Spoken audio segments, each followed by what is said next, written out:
Alright, I'm going to go over the shortcodes.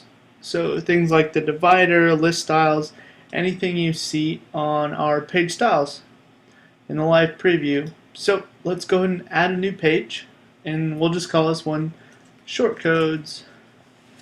And all I mean by shortcodes are they're little bits of code that are automatically built for you, and it writes a whole bunch of other stuff for you so that you don't need to write any HTML. Like columns, for example, is one of the easiest ones. So you don't have to memorize any of the shortcodes. They're all in your editor right here. There's a row. It's the very bottom row. Yours might just look like this. And you have button, list styles, and everything. If you just hold over them, it'll kind of give you a description of what they are. So the first one's a button.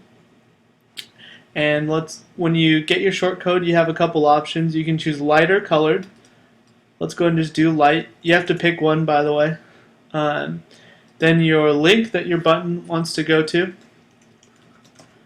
Target, this is just if you wanted to open in a new window. You can just leave it blank. And then let's do like default button. So when we click publish, let's go ahead and view our page in a new tab. You'll see that our button's created, and you didn't have to write any code to do that, so it's very handy. I'll do an example of the other button now. So you wanted a color button.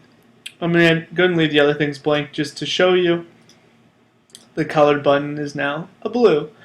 So it's very easy to do the shortcodes. The next few are the list styles. There's a checklist and an arrow list.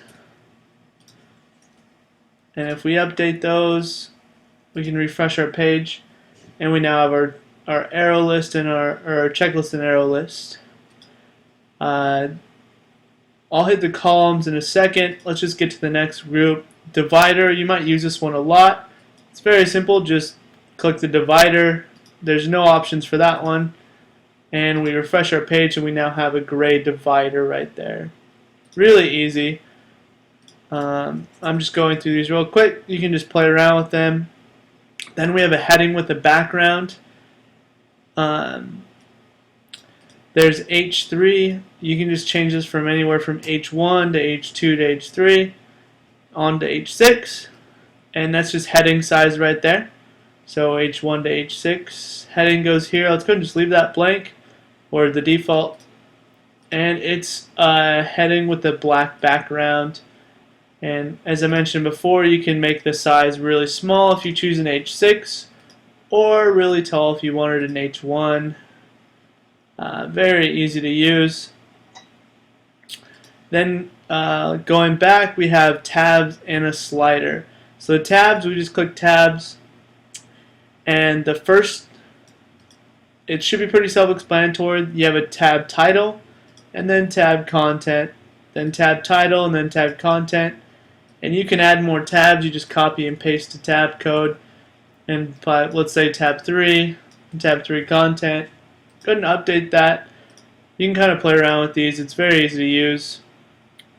You just have your 3 tabs then right there, and you can customize any of that. Then it's the same thing for the slider. There are a ton of options for it.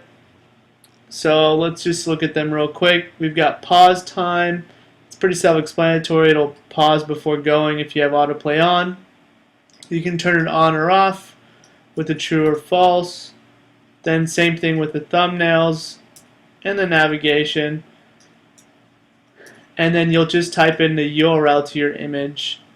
A couple things to note: your images need to be the same size when you put them in, and you can add as many or as few as you want. You can see an example of this working in our written documentation if you want an example of that. So I'm going to go ahead and delete all these that we've created, and start with the columns. So we've got 1/2 to 1/4. So let's go ahead and make 2 half columns. I'll type 1/2 column and then 1/2 column. And the only thing to note in this is the last column gets yes. So since this is only a 2 column, the second column gets yes.